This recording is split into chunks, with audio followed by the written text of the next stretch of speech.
Hey, this is Chango. Welcome to Digital Fighter Combat Academy. Today is a day you finally get rid of all doubts about the basics of the description.lua file when creating liveries in DCS World. This is episode 3. So far we've learned 1. How to configure Model Viewer so it loads your custom liveries. 2. How to navigate and configure Model Viewer. And 3. How to generate a standard description.lua file from any model available in DCS World. If you don't know any of the above, check the playlist first, because I assume you know it. I keep each video short and to the point so you don't have to spend hours on it. Before we begin, quick note, I've built a set of tools for my own livery creation workflow, and I'm sharing it with you for free. If you want every single file I use, including the ones you'll see later as this series develops, join the list. I'll keep you posted with every existing and new file, plus tips on livery creation for DCS World. Just go to fightercombatacademy.com and join the flight. Okay, we have this description.lua file generated from the C130J. Let's look at it now. At the very first line, we see livery equals open brackets. In coding terms, this is a table. Think of it like a spreadsheet in memory. Each line inside it is one row. And inside each row, we have several pieces of information separated by commas. If you look closely, each row has 4 bits of information. 4 columns, basically, if this was a table. And at the very bottom of the file, we have a closing bracket that closes the table we opened on the first line. Now, technically, each row is called an element, but in this video, I'll call them rows because it's easier to visualize. So, imagine it like this, a table called livery, 4 columns, and each line in description.lua is a new row, where the 4 columns are separated by commas. But we are missing a key detail. What are the headers of these columns? Here they are. Column 1 is material or slot. This is the part of the 3D model the row targets. For example, the right wing or the right wing damaged or the fuselage, depending on the aircraft. This is a standard internal name and it cannot be altered. Column 2 is a texture channel, also called map type. This tells DCS what kind of texture this file is. For example, a diffuse map is the one you work on most of the time. It's the paint, the colors, the markings. A normal map is a texture that adds 3D details to the surface. It can create the illusion of rivets, panels, stitching, fabric details on the pilot suit, and more, without changing the actual 3D model. I'll show you a practical normal map work later in this series. And in DCS liveries, you'll commonly see these types: diffuse, normal map, and roughness metallic. In this auto-generated file, you may not see roughness metallic yet, but we will cover it soon. Column 3 is the file name. This is the texture file name that will be used for that specific slot and map type. Important detail, the name does not include the extension. Most of the time, the extension is .dds. Another thing we will see later. Also important, you can give your custom file any name you want. It does not have to match the default name. But if you do change it, then your file must exist inside your custom livery folder with the exact name plus the .dds. And yes, the quotation marks that you see on each row are mandatory. If you omit them, it won't work. Finally, column 4. It is a default source flag. This is where most beginners get confused, and it's the whole point of this episode. This last value tells DCS whether to use your custom file from your livery folder or the default texture from the DCS CoreMods. Here is the rule. If it's false, DCS expects your custom file in your livery folder. If it's true, DCS uses the default file from the game. Now, let's make this concept real with a quick practical test. Right now, our custom folder is basically empty. It only has our auto-generated description.lua file, no texture files yet. So, if these rows are set to false, DCS is going to look for all those files in our custom folder, and it will not find them. That's when you get the camo placeholders like we saw in the previous video with the pilot. Let's prove it. Open Model Viewer,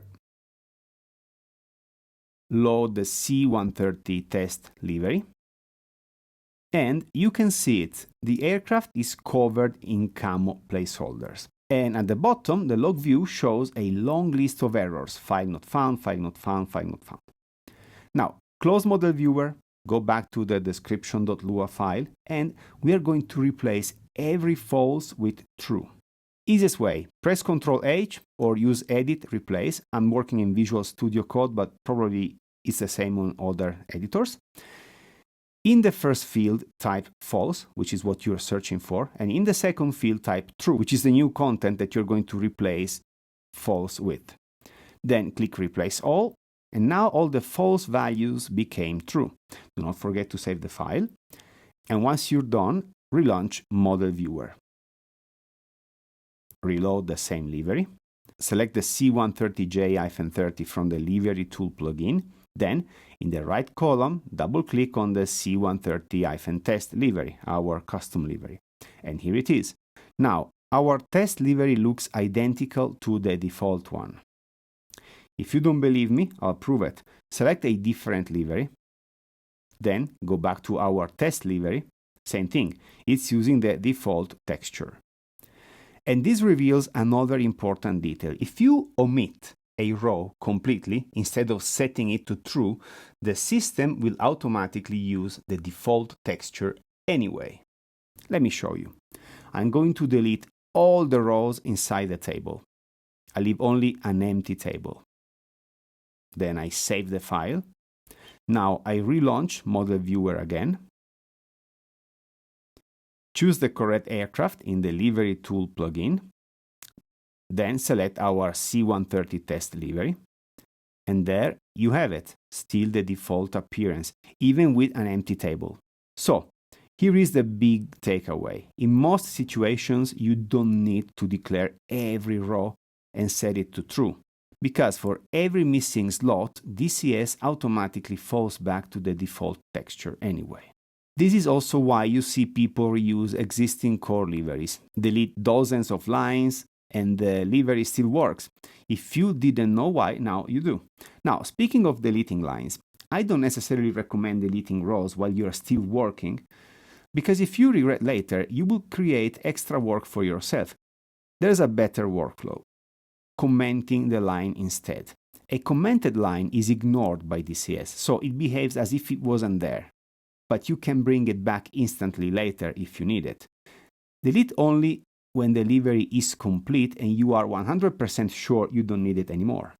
How to comment? Two main ways. First, single line comments. Add a double hyphen at the beginning of the line you want to disable, like this. And you see the entire line turn green in your editor, which indicates it's a comment. Second, multi-line comments.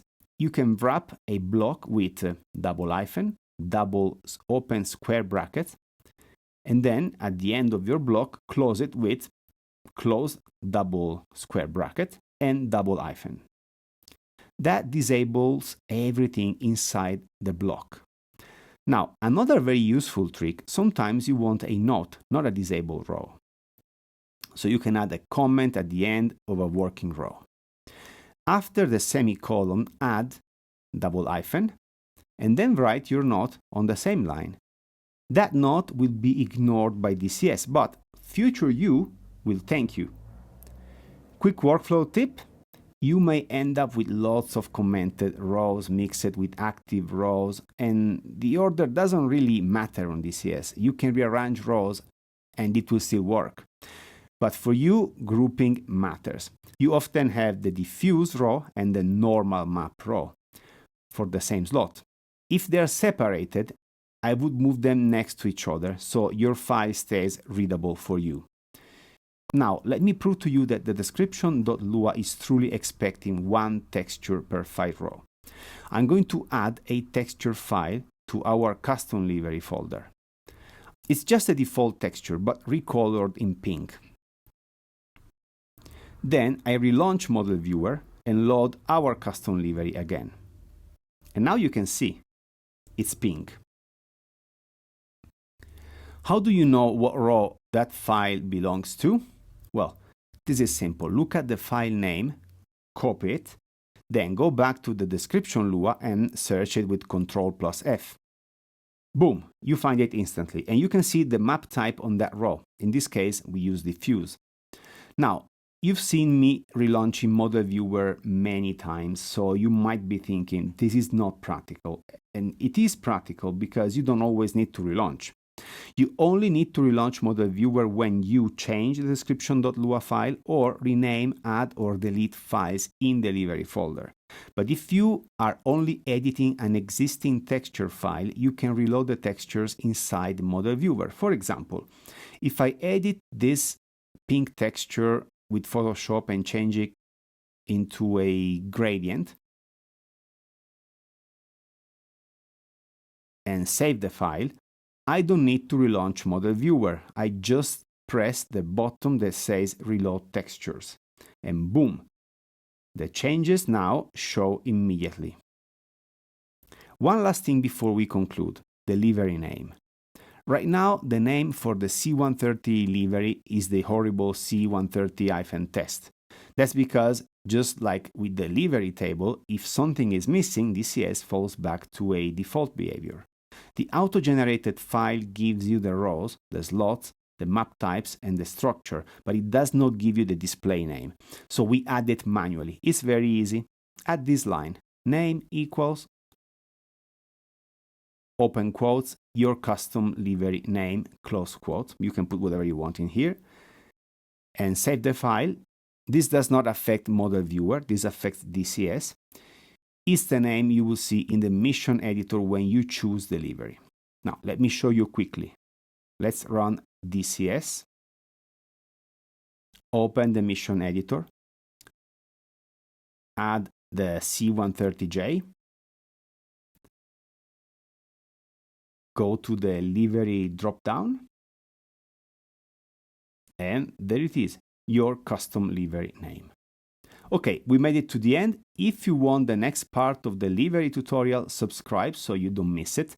A comment helps and a like helps too. Quick note before you go, if you want to see what we're building at the Academy, we do monthly live Q&A sessions with Vincent Aiello, the former US Navy commander, Top Gun instructor and FA-18C pilot.